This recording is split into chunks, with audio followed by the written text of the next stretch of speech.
Germany will hold federal elections this Sunday, which are expected to change the balance of parliament. Last week, Vice President J.D. Vance met with the head of the far-right German group Alternative for Germany Party, known as AfD.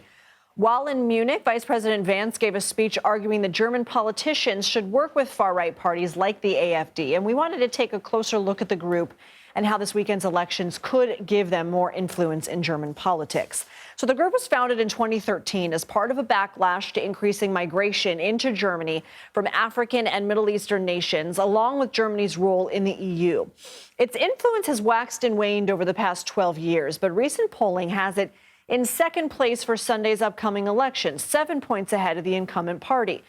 Last year, it won control of an Eastern German state government, marking the first time since World War II that a far-right group won leadership control of a state.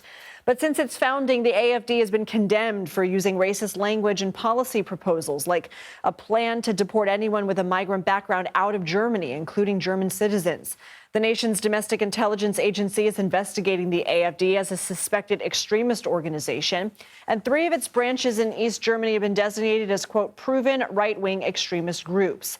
The AfD has created so much outrage during its existence that German politicians have enforced an unofficial so-called firewall, not an outright ban, to prevent any AfD members from participating in parliament. So this means the party is not invited to join a coalition government.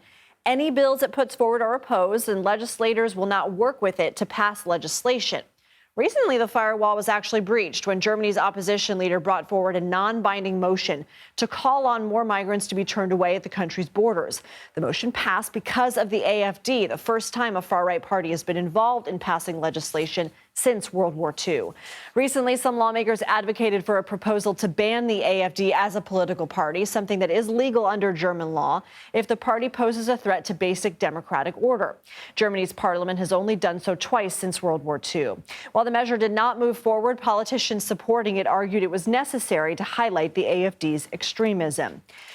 Chris Lunday is a reporter for Politico and has been following Germany's election, and he joins me now. So thank you for being here. We know support for AfD is on the rise, but the center-right CDU is polling a bit higher this election as well. What happened to the incumbent, more left-leaning party? Yeah, that's really a great question. I think the Social Democrats, Olaf Scholz, who is the leader of the Social Democratic Party, is the center left, have really fallen to a historic low. Basically, 14% is the worst performance that they've had. And the Social Democrats have really had a problem in the past few years. They've had a real challenge with all the issues facing them, from Ukraine to the inflation to the economic situation as a whole. It's not really an excuse, though, for the reputation that they've had in the German public, which is that they just can't get things done. They've promised to digitize the industry-heavy economy, which didn't happen. They were constantly fighting with their coalition partners about public spending, and that led to the ultimate breakup of the coalition. But there's been serious infighting around the Ukraine situation as well, beyond German borders. There have been month-long discussions for the past years about, in public debates, on weapons deliveries and further aid. And that really puts Germany in a weak position against a strongman dictator like Vladimir Putin. What are the biggest issues in this election? And if the polling that Politico is tracking ends up being relatively accurate, how will Germany's government change?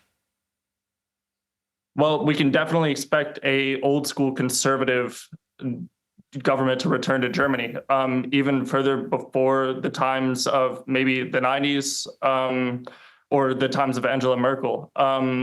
So expect harder migration, lower taxes, and lower regulation. Friedrich Merz and his conservative party, the Christian Democrats, are polling very far in first place. They're probably around 10 points ahead of the AfD. And who they govern with will really depend on how many small parties will make it into the parliament. In Germany, a party needs to get at least 5% of the vote to participate in parliament. So the fewer small parties get in, the less votes Friedrich Merz will need to form a coalition and ultimately become the chancellor. But one thing is for sure, the chance of having a coalition with the AfD is pretty much slim to none, as Merz has really ruled out this time and time again for the past month, especially since he doesn't want to break down the political firewall, as you mentioned, to the far right that holds strong in Germany's political culture after World War II. If that firewall were really to come down, it would probably be a scandal that we've never seen before in Germany. I got to be quick with you on this last one, but German officials have raised the alarm about Russian-linked disinformation campaigns in this election. What can you tell us? There's a lot of it.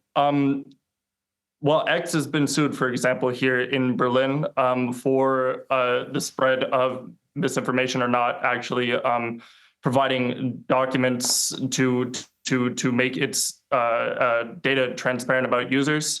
And disinformation really has been running rampant recently. The most common case that we have that's also happened in the US election last year is that there's this group that is owned or run by two Russian companies that mimics websites like, for example, Der Spiegel, which is really popular here in Germany, or the tabloid Bild. And they spread false information that is picked up by the Kremlin, spread through Russian sites, and makes its way back through into legitimate German websites, even though that the initial plan was to mimic those websites. So they've really taken a big part in influencing public opinion because nobody knows what's real and what's not anymore at certain points. Chris Lunday, thank you for your reporting.